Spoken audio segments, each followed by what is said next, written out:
Hello everyone, welcome to the US Immigration News. We have just learned that Trump is revoking the legal status of 500,000 immigrants. It's been an unsettling few weeks for immigrant communities across the United States.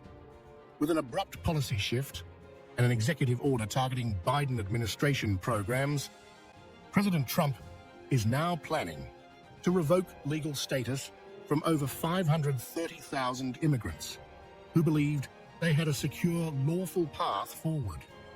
These individuals, many of whom have US sponsors, jobs, and children in school, are now being told they must prepare to leave. People who followed the legal process, arrived with documentation, and began building lives here are suddenly facing the threat of removal. Work permits could vanish, green card pathways could collapse, and the dream of permanent residency is slipping away. Today, we're digging into this dramatic shift in US immigration enforcement. What exactly changed? Who is affected? And why now? And what does this mean for the future of legal immigration in the United States? If you are interested in this topic and like this video, please stay tuned until the end of the video. If you are liking this video, please hit the bell button, subscribe, and like it, so that you may get updates straight to your smartphone. A sweeping change is underway in US immigration policy, and for hundreds of thousands of immigrants, the ground beneath their feet is shifting fast. President Donald Trump has announced plans to revoke the legal status of over 530,000 immigrants who had previously been granted temporary permission to live and work in the United States. The decision is set to take effect on April 24, 2025.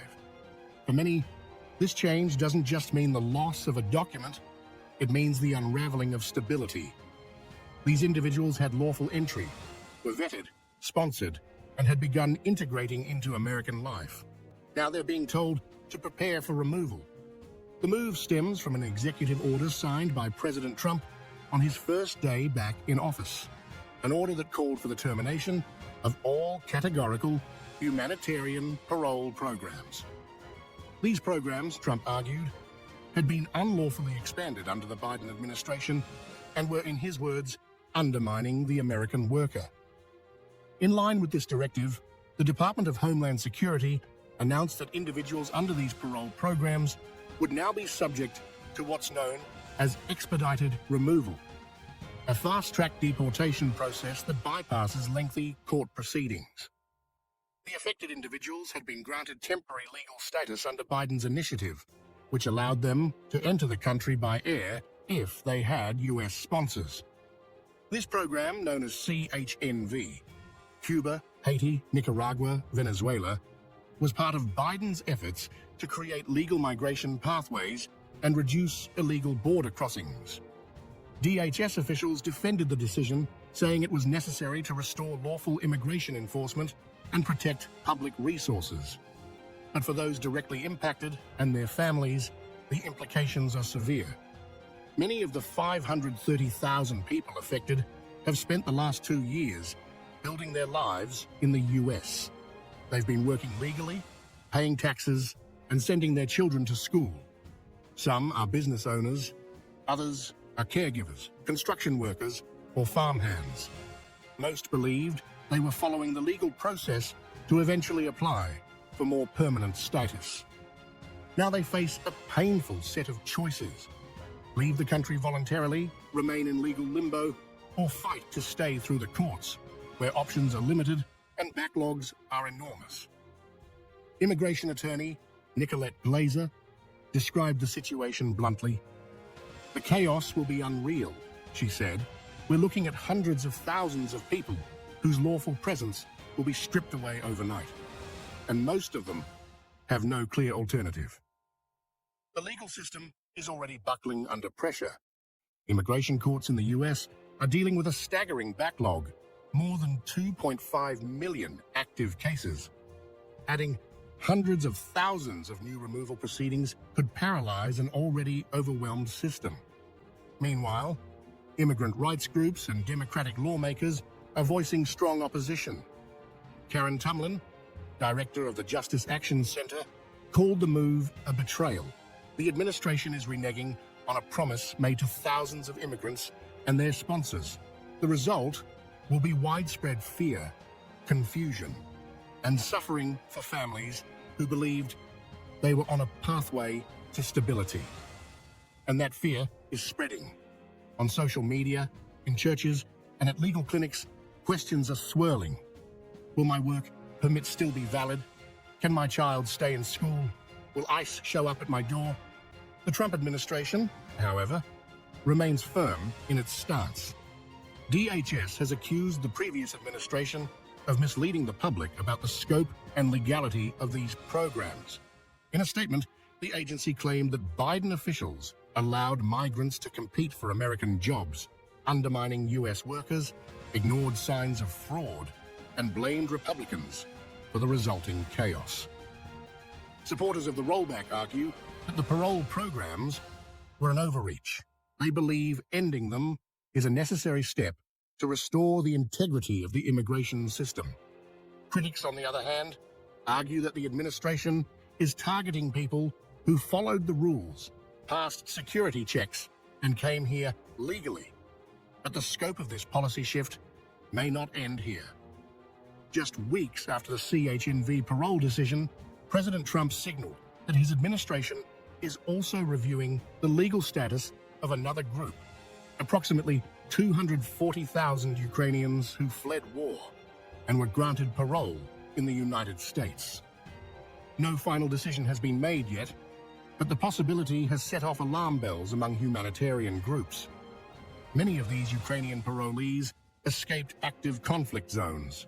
A revocation of their status could mean sending them back to a country still engulfed in war. Advocacy groups warn that such a move would violate the US's humanitarian obligations and international norms. As expected, the legal battles have already begun. A coalition of US citizens and immigrants has filed a federal lawsuit challenging the administration's cancellation of the parole programs. Their argument is that the government failed to follow proper procedures required under the Administrative Procedure Act, a law that demands transparency and justification for sweeping policy changes. Legal experts say the case could climb all the way to the Supreme Court, especially if other lawsuits emerge. The outcome could determine not just the fate of these immigrants, but also the future limits of executive power in shaping immigration policy. Beyond the human toll and legal questions, the economic impact is also raising concern. Many of the affected immigrants work in industries already struggling to fill jobs, like agriculture, hospitality, home care, and construction. Business owners and labor advocates worry that mass deportations could disrupt supply chains, increase costs, and worsen workforce shortages in certain sectors. Local communities are bracing for change. School districts could see student numbers drop. Small towns may lose workers and families who have become part of the fabric of their neighborhoods. Social service agencies are preparing for more families needing urgent help. Supporters of the administration counter that the labor impact is exaggerated and that American jobs should go to American workers. They argue that the parole program blurred the line between humanitarian relief and economic migration and ultimately created unsustainable pressure on resources. As the April 24th deadline approaches, affected individuals are scrambling for options. Some are turning to the CBP1 app, which allows individuals to register for voluntary departure and schedule appointments with immigration officials. Others are speaking with attorneys to see if they qualify for asylum, family-based petitions, or other forms of legal relief.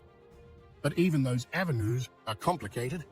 Immigration law is intricate, and not everyone qualifies for protection. For many, there may be no viable path forward, despite their hopes, their plans, or their contributions to American society.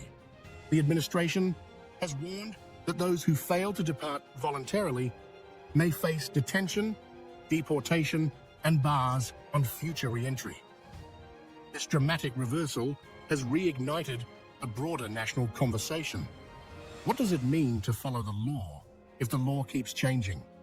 What happens to people who played by the rules only to have the rules rewritten? On one side, there's the argument for strong borders and strict enforcement.